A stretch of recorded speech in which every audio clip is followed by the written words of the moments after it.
حضرت عائشہ رضی اللہ تعالی عنہا سے مروی ہے کہ حضور اکرم صلی اللہ علیہ وآلہ وسلم حضرت ختیجہ رضی اللہ تعالی عنہ کو کثرت سے یاد کرتے اور ان کے درجات کی بلندی کے لیے اللہ تعالیٰ سے ہمیشہ دعا کیا کرتے تھے۔ اس طرح ایک دن اللہ کے رسول صلی اللہ علیہ وآلہ وسلم حضرت ختیجہ رضی اللہ تعالی عنہا کا ذکر خیر کر رہے تھے کہ میں نے کہا کہ یا رسول اللہ صلی اللہ علیہ وآلہ وسلم، آپ ہر وقت اس بوڑھی عورت کا ذکر کرتے رہتے ہیں، حتیٰ کہ اللہ تعالیٰ نے آپ کو ان سے بہتر بیوی عطا کر دی ہے۔ یہ بات سن کر نبی کریم صلی اللہ علیہ وآلہ وسلم کا چہرہ مبارک سرخ ہو گیا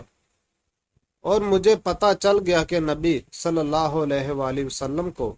میری یہ بات ناگوارا گزری ہے۔ تو حضرت عائشہ رضی اللہ تعالی عنہ یوں عرض گزار ہوئیں،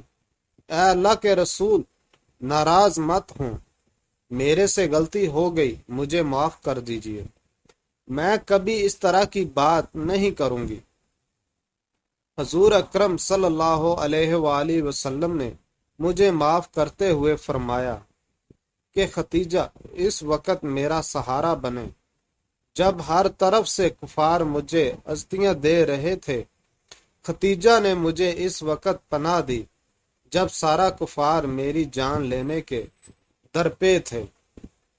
سرور کائنات صلی اللہ علیہ وآلہ وسلم اپنی بیویوں میں سب سے زیادہ حضرت ختیجہ کو یاد فرمایا کرتے تھے اور ان کے لیے دعا کرتے تھے۔ امام طبری اور ظاہری اور حضرت قتادہ سے مروی ہے کہ عورتوں میں سے پہلے اسلام قبول کرنے والی حضرت ختیجہ رضی اللہ تعالی عنہا تھی۔ حضرت محمد صلی اللہ علیہ وآلہ وسلم نے فرمایا کہ جب میں نے اپنی نبوت کے بارے میں ختیجہ کو بتایا تو اس نے اس وقت اسلام قبول کر لیا۔ حضور اکرم صلی اللہ علیہ وآلہ وسلم نے فرمایا، جنت میں داخل ہونے والی افضل ترین عورتیں یہ ہیں: ختیجہ بنت خویلد، فاطمہ بنت محمد، مریم بنت عمران اور آسیہ بنت مزاحم۔ حضرت ابراہیم کے علاوہ حضرت محمد صلی اللہ علیہ وآلہ وسلم کی ساری اولاد حضرت ختیجہ کے بطن سے پیدا ہوئی۔ حضرت سیدہ ختیجہ رضی اللہ تعالی عنہا کے فوت ہونے کے بعد قریش مکہ نے نبی کریم صلی اللہ علیہ وآلہ وسلم کو بہت زیادہ تکلیف دینا شروع کر دی۔ امام قرطبی سورہ تحریم کی تفسیر میں اس طرح بیان کیا ہے کہ حضرت ختیجہ رضی اللہ تعالی عنہا کے پردہ فرمانے کے بعد آپ صلی اللہ علیہ وآلہ وسلم کی پیاری بیٹی حضرت سیدہ بی بی فاطمہ رضی اللہ تعالی عنہا بہت غمگین رہنے لگی۔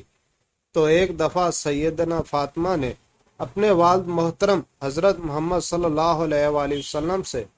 یوں فرمایا، اے ابا جان، آپ حضرت جبریل علیہ السلام کو پیغام دیں کہ میری والدہ محترمہ حضرت ختیجہ کے بارے میں دریافت کریں، تب تک مجھے کھانا پینا اچھا نہیں لگے گا جب تک مجھے میری والدہ کی برزخ کی حالت کے بارے میں پتہ نہ چل جائے۔ حضرت محمد صلی اللہ علیہ وآلہ وسلم نے حضرت جبرائیل علیہ السلام سے حضرت ختیجہ کے بارے میں پوچھا تو حضرت جبرائیل علیہ السلام نے فرمایا، اے اللہ کے نبی صلی اللہ علیہ وآلہ وسلم، حضرت بی بی فاطمہ رضی اللہ تعالی عنہا کو فرما دیں کہ آپ کی والدہ حضرت ختیجہ رضی اللہ تعالی عنہا حضرت سیدہ سارہ علیہ السلام اور حضرت سیدہ مریم علیہ السلام کے ساتھ بڑی شان و شوکت کے ساتھ